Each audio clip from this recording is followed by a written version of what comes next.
Olá, como é bom estar aqui de novo com vocês. Na verdade, a cada dia Deus tem dado um presente para nós. No Falando de Família de hoje, nós estamos hoje com um dos maiores pastores do Brasil. Como eu digo, é um dos pastores mais completos dessa nação. O homem fala de família, fala de todos os assuntos, tem um posicionamento firme e agora reconhecido internacionalmente. Ei, com alegria nós recebemos aqui pastor Mac Anderson. Seja bem-vindo, pastor. Obrigado, obrigado, meu amigo pastor Leandro, aqui no Falando de Família. Olha, um dos maiores pastores do Brasil, 1,85 m, e agora eu tô conhecido mundialmente lá na minha rua também, que Olha já aí que dá. legal. Não, mas Mas não é que você está na obrigado. igreja cristã mundial. Oh, obrigado, viu, pela referência, obrigado pelo carinho, amo vocês. E é uma honra a gente poder estar aqui para bater um papo a respeito desses assuntos que envolvem família, que são tão pertinentes para a nossa época, né? Verdade, pastor. E hoje a gente está também na Conferência da Família. Tê-lo aqui é uma alegria para nós. Estamos recebendo, né, pastores que são referências. E o senhor, Uhum. sem, né, rasgação de seda, o senhor nos conhece, é uma referência para nós, para o Amém. nosso Glória a Deus, ministério. glória a Quando a Deus. gente fala de família, nesse país a gente tem o seu nome. Deus seja louvado. E aí a gente queria, então, começar esse bate-papo com algo tão assim, que eu acho que é muito atual e a gente tem visto isso muito nos nossos atendimentos. As mulheres começaram a avançar no conhecimento. Uhum, Elas começaram a ser potencializadas, elas foram atrás das suas carreiras. E hoje muitas mulheres estão ganhando mais que o marido. uhum, E aí dentro delas criou-se um bloqueio. Pô, se o marido não for igual a mim, uhum. ele não serve para mim. Isso acontece lá em Goiânia também? Ah, Ou só aqui em Suzano? no Brasil inteiro. A partir da revolução sexual, os anos 60 para cá, muita coisa mudou, né? Então, a mulher ela já vem lutando, procurando o seu espaço. Não só dentro de casa, mas principalmente fora na sociedade, procurando o tal dos direitos iguais, né? Sim, Dos direitos iguais. Então, esta é uma característica que ela não é só no Brasil, acho que é no mundo todo. E aí o que acontece? Ao mesmo tempo que elas ganham liberdade, ao mesmo tempo que elas ganham autoridade, ao mesmo tempo que elas ganham poder, entre aspas, né? E ganham privilégios também, elas acabam ganhando também alguns prejuízos por causa dessa decisão. E um deles está justamente no relacionamento. Infelizmente, os homens dessa geração, a maioria deles não tiveram a mesma disposição que elas em buscar conhecimento, em estudar, em crescer, em desenvolver, e acabam que ficam para trás. A maioria das mulheres estão na universidade, a universidade tem mais mulheres que homens, a igreja tem mais mulheres que homens, a internet tem mais mulheres que homens, a decisão de compra de carro zero no Brasil hoje, a maioria de mulheres e não de homens, verdade, a verdade. compra de celular de última linha, a maioria de mulheres e não de homens. Então, há um crescimento em todos os aspectos. Elas correram, cresceram e encontraram isso. Onde é que está o desafio? É não deixar de cumprir a sua missão e o seu papel. Por isso, algumas estão em crise, estão em crise. Então, o líder em casa é o homem, ok? Como é que ela vai se submeter a um homem que talvez não tenha a mesma capacidade que ela, o mesmo salário que ela e tal? Deus deu duas ordens, uma para o homem e uma para a mulher. As ordens mais difíceis. Quando o homem nasceu, quando o homem surgiu, aliás, Deus formou, não tinha Eva. Então, ele Sim, nasce sozinho. O homem nasceu solteiro. Isso está dentro do homem. Por isso que ele é galanteador, por isso que ele é conquistador, é por isso que ele tem essa dificuldade de amar e estar apenas com uma pessoa. a Tanto é que conquista está nele, está né? nele, é inerente. Uhum. Ele precisa submeter isso ao princípio. Ele não pode viver por prazer. Então Deus olha para o homem e só para o homem diz: ame a sua mulher e fique só com ela. Honre ela, ame ela. Então, esse é o desafio do homem. Qual o desafio da mulher? É que uma mulher, ela vive bem sozinha, ela se mantém sozinha, ela é inteligente sozinha, ela se vira com a família sozinha, ela faz tudo sozinha. Ela tem muito potencial para fazer tudo o que ela quiser sozinha. Aí Deus olhou para ela e diz: submeta. Então, sim, tem um desafio para mim, que é morrer por ela, Sim, e tem o desafio dela, que é se submeter a um cara que ganha menos, que tem menos potencial, que tem menos capacidade, e este é o grande desafio, viver esse princípio. E não adianta inverter os fatores. Hoje, como as mulheres perceberam que alguns homens não se posicionam, não tomam atitude, não fazem, acabam que elas assumem esse papel. Os papéis, né? E o cara continua criança, continua menino, não amadurece, porque ela não pega os boletos e joga no colo dele. Porque ela sabe resolver. E a ordem de Deus é essa. Não é que você não sabe, é que você não precisa. Se a mãe dele não ensinou, você precisa ensinar ele a ser homem. E a gente vê essa dificuldade toda, como o senhor falou, desde a essência, né? Desde a essência. Porque quando Deus vai formar a mulher, ele fala para ela ser a ajudadora, a palavra lá é Iezer, né? A palavra grega Iezer. E essa palavra é a mesma usada em vários outros textos, quando o próprio Jesus, o próprio Deus vai ajudar o homem a realizar algo. Uhum. Então, ela vem para quê? Para ajudar o homem a realizar algo que ele sozinho não conseguiria. Não consegue. Então, assim, tem muitas coisas que nós homens tentamos fazer e a gente não consegue, e a gente precisa, então, dessa ajuda feminina, da mulher, da esposa, Sim. da ajudadora. Sim. E isso, muitas vezes, não está sendo vivido por quê? Porque a gente está sendo levado por essa modernidade, que muitas vezes veio também do feminismo, veio de outras vertentes, que tentam roubar essa essência. Porque a felicidade da mulher está em ser aquele braço abençoador, edificar a casa. A felicidade do homem está, sim, em morrer, né, dar a vida pela sua esposa, mas também ser o cabeça, ser o sacerdote do lar, apresentar provedor, a né? casa, o provedor, o protetor, né? Teve um dos nossos encontros de casais que eu ainda falei, né? Por exemplo, hoje, quando aparece o sapo no quintal da tua casa, o rato, quem vai lá fora ver? Quando tem um barulho, quem vai lá fora ver? Por incrível que pareça, em muitos casais, não a maioria, mas em muitos deles, a mulher que ia lá. Que vai resolver. Então, assim, essa fragilização do homem tem trazido também um empoderamento da mulher para que ela vai ter que resolver. E como o senhor disse muito bem, ela consegue se virar sozinha. Na verdade, não é que ela não pode. Ela pode, né? Ela só não precisa. É isso. Mas ela não entendeu isso, né? Então, se ele veio com defeito de fábrica, porque macho, ele nasce macho. O homem, ele não nasce, ele precisa ser formado. Olha, isso é sério, hein? Então, o homem ele precisa ser formado. Tanto é que hoje, o que faz sucesso são eventos que ensinam hombridade. É verdade, porque está em alta hoje. Então, assim, o cara sabe fazer sexo. Então, assim, ele tem testosterona para ser macho, ele só não tem caráter para ser homem. Então, o problema não é você ser macho. Até um cara que tem tendência homoafetiva, ele é um homossexual assumido, ele transa com uma mulher se ele quiser, porque ele está preparado biologicamente. Agora, a questão do homem, integridade, posicionamento, atitude, isso aí precisa de formação. Você não terá uma formação se você não teve um pai que realmente teve esse referencial. Se você não teve esse pai, você precisa de um avô, de um tio, você precisa desse referencial. Essa referência. Não tem como você aprender o referencial de hombridade, por melhor que a mulher seja, não é hombridade, é feminilidade, são outros papéis. E mesmo que ela tenha uma energia masculina forte, ela não consegue imprimir isso no homem como um homem faria, né? Então, assim, como a gente tem essa crise de paternidade, acaba que muitos homens entraram hoje nos relacionamentos sem saber o que é o papel de um homem de verdade. E aí precisa de eventos, precisa de um monte de coisa para ensinar os caras a fazer o que deveria ser normal, o que antigamente era, né? Era meio que padrão, né? Mas era o exemplo, né? A gente conversava isso ontem em algumas coisas, né, com o pastor Josué e o bispo Júlio aqui, a respeito do exemplo. O exemplo que a gente tinha em casa era muito mais claro e presente.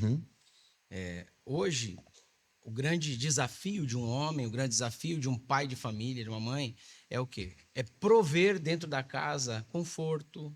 Ele colocou na cabeça que o filho de 2 anos quer um carro com ar-condicionado, com câmbio automático, né?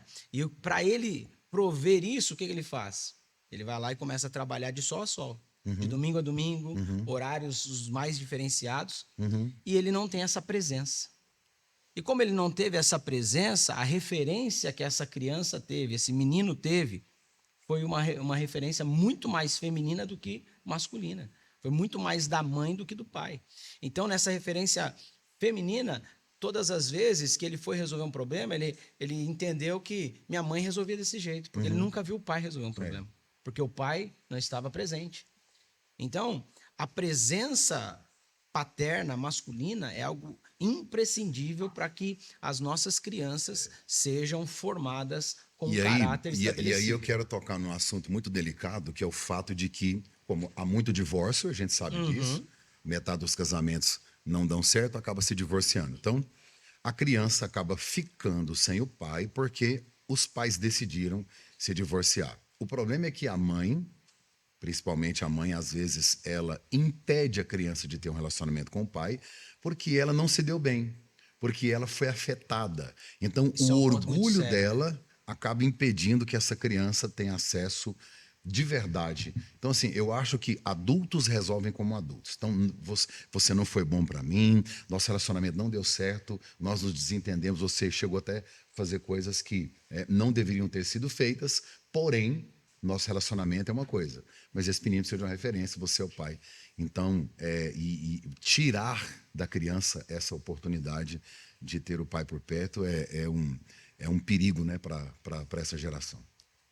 E aí a gente vê que esse dado, essa informação que o senhor trouxe é tão pertinente, porque hoje, até dentro da igreja, né, existe um pensamento. Não, vamos casar para ver se vai dar certo. Se não der certo, a gente separa. Tanto é que quando a gente aqui ministra o curso de noivos, uma das maiores questões levantadas é porque se a legislação o permite, se tem efeitos jurídicos para isso, por que a gente não pode fazer? Né?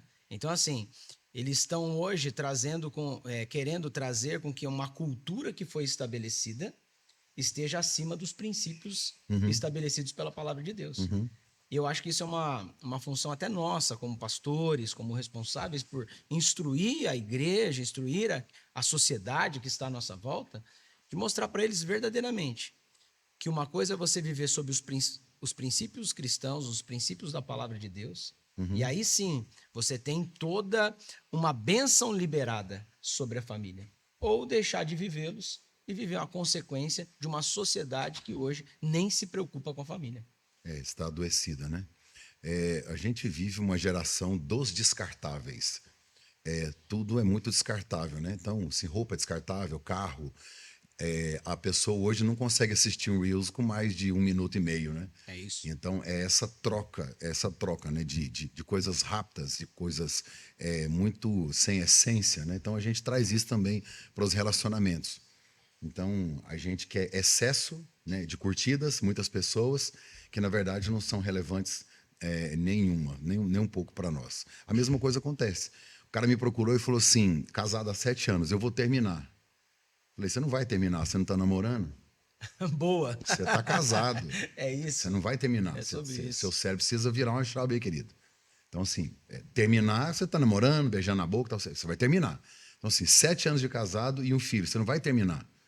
Você vai pegar a carne e você vai rasgar ela. Vai inserir um câncer dentro da sua casa e você vai ter que conviver com isso por longos anos. Então vai machucar o seu filho, machucar a sua esposa, vai gerar um trauma, vai gerar uma dor. Vocês vão passar aí pelo menos muito tempo tentando se consertar, se costurar, porque se rasgaram e tal. Então, assim, você vai destruir uma família.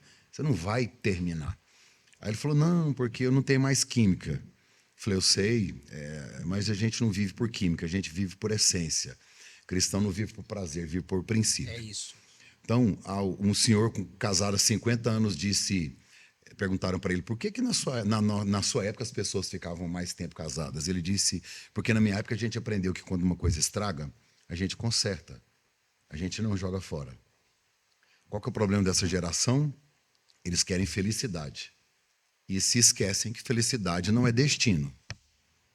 Felicidade é caminho.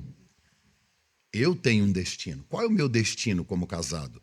É multiplicar um propósito, é servir o reino, representar Cristo e a igreja, porque casamento é uma pregação. É isso. Se você olhar de Gênesis Apocalipse, Deus usa o casamento para tudo. Então, assim, a aliança de Jesus com a igreja, Deus com Israel, tudo é casamento. Então, um casamento saudável, ele é uma pregação. Nós somos a Bíblia que as pessoas vão ler. Então, qual que é o meu propósito? É ter um relacionamento saudável para deixar filhos saudáveis, para que a minha geração seja saudável. Então, esse é o propósito, pagar um preço até chegar lá, cumprir uma missão. Daqui até lá tem felicidade. Daqui até lá tem tesão, desculpa a palavra. Daqui até lá tem alegria. Daqui até lá tem aplauso. O destino está lá. Daqui até lá tem frustração. Daqui até lá tem choro. Daqui até lá tem infelicidade. São sentimentos, não é o meu destino. Eu vou vivendo a vida e isso vai me amadurecendo até chegar lá. Porque se for para ser feliz, não precisa casar. Compra um cachorro, vai morar sozinho. Isso é felicidade. É verdade, você não vai ser contrariado. Nunca. Né?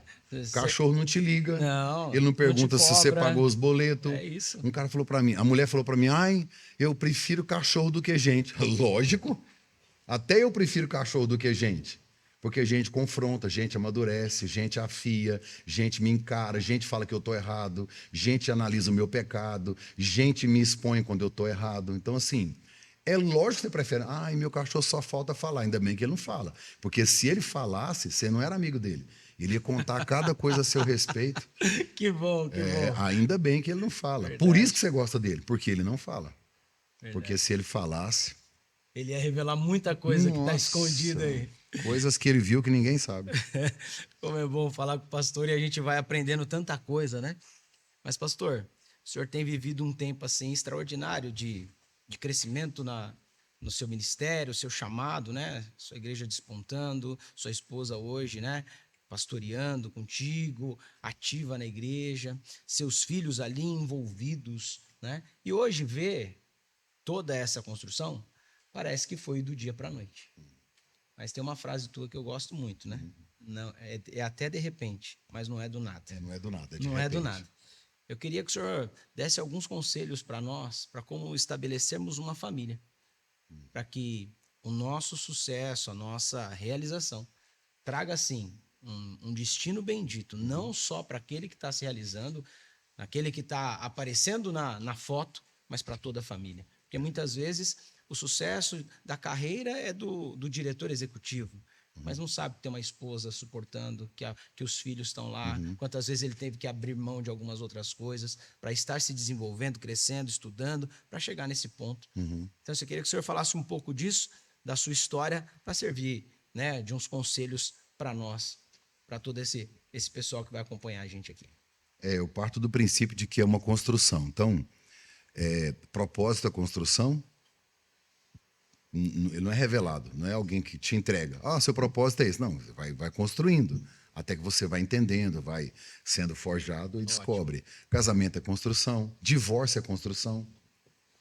Casamento é construir ponte, divórcio é construir muro. Mas alguma coisa você está construindo. Não tem como. É plantar e colher, é simples assim. Então, quem vê resultado, infelizmente, às vezes não conhece o processo, né? As pessoas querem que você tenha e não quer pagar o preço que você pagou. Então, não é do nada. Pode até ter sido de repente. Então, eu gastei 20 anos para, de repente, né? Você fala, nossa, que legal, né? Então, não é do nada. Quando você vê uma pessoa que ela tem algo que é consolidado, que é relevante, ela tem uma história por trás, né? De semeadura, de lágrima, de preço pago, porque ninguém cresce da noite para o dia, ninguém amadurece sorrindo. Então, é uma construção. Eu preciso decidir o que eu vou construir. Eu preciso decidir ser intencional. Preciso olhar as oportunidades que tenho e identificá-las. Pessoas fracas perdem oportunidades, pessoas comuns aproveitam oportunidades, pessoas extraordinárias criam oportunidades. Então, eu fiz isso com os meus filhos, fiz no meu casamento, já passei por vários processos, processo de depressão, meu mesmo, processo de crise no meu relacionamento, da esposa pedir mesmo para ir embora de casa, não queria mais. Então, tudo que um casal e uma família vive, eu vivi também. Já compartilhei algumas vezes. Meu filho mais velho disse que ia virar ateu, ficou 2 anos sem querer ir na igreja e nos confrontando. O meu filho de 18 anos, quando ele estava com 16, ele perguntava onde é que meu pai vai pregar, porque se ele soubesse onde eu ia pregar e qual culto, ele não ia, porque ele decidiu não me ouvir mais. Meu Deus. E assim, sem motivo, sem razão.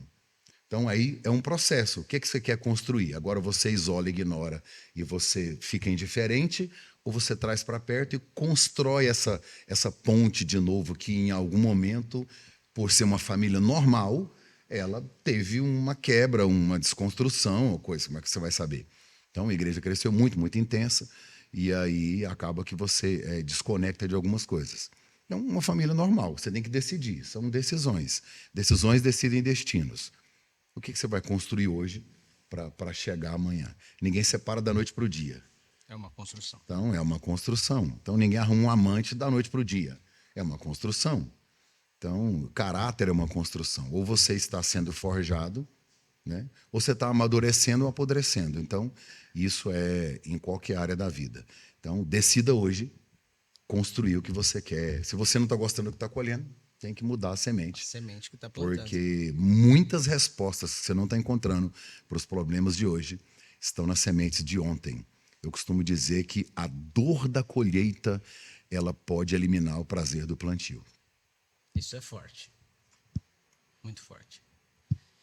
Mas a gente entende então que a sua família é uma família normal, que Normal. passou pelas dificuldades que todas as famílias passam, e Mesma algumas coisa. específicas, porque tem problemas e dificuldades que vocês passaram que outros não vão passar, Uhum. porque não é inerente ao destino deles, não é inerente, né, ao processo de vida que Deus estabeleceu, ao propósito de vida, melhor dizendo, que Deus estabeleceu para eles. Então, Exatamente. durante esse processo, vão ter desafios diferentes. Uhum. No entanto, toda família tem sua dificuldade, toda família tem o seu desafio, mas então, o que eu acho que o conselho que a gente tem aqui, que a gente tem que tomar mesmo, é construir pontes. Construir né? pontes. Ver que família é de verdade, se o filho tá evitando, se a esposa tá com problema, se o marido não tá ok, o que eu posso fazer para me aproximar, para trazer então e revelar Jesus, né? Eu sempre digo que a gente precisa revelar Jesus nas maiores e menores ações. Uhum. Porque a gente fala que a ação é maior ou menor, mas o cotidiano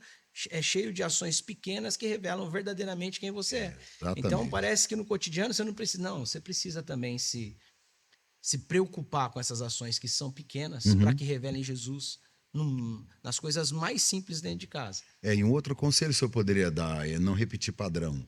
A gente tem a tendência de repetir padrões que foram estabelecidos na cultura familiar que nós recebemos, né? Então, se você veio de uma família disfuncional e aquilo é tão forte, né? A construção da sua personalidade foi dentro de uma família assim, a gente acaba tendo a tendência de repetir padrões, né? Sim. Então, é uma decisão que você tem que tomar. Eu vi meu pai beber e fumar minha adolescência inteira. Mas eu não sei que gosto tem uma cerveja, nunca pus um cigarro na minha boca. Ótimo decisão. Então, eu vi meu pai e minha mãe brigando aos gritos, né? E eu ficava chorando no colo de um de outro. E assim, eles brigavam falando alto, porque eles vieram de famílias assim. Eu nunca levantei a voz para minha esposa. Nunca chamei um filho meu de burro. Nunca, porque eu não preciso repetir padrões. É isso. Mais importante do que quem foram os meus pais é quem serão os pais dos meus filhos. Então, eu decido o que eu quero construir. Essa mudança de mentalidade é importante para que a gente deixe filhos e uma família saudável para essa geração. Glória a Deus. Conversa boa, o tempo voa. Então, já estamos aqui com o nosso tempo esgotado. Queria agradecer, pastor, por mais esse tempo maravilhoso aqui com a gente, sempre nos ensinando com aquilo que Deus derramou no teu coração. E obrigado mais uma vez. Eu que É sempre agradeço. um prazer te receber aqui. É uma honra estar aqui na IC Mundial. Glória a Deus. Obrigado. E para você que está aqui, pode ter certeza que já já a gente volta com mais um Falando em Família. Deus abençoe.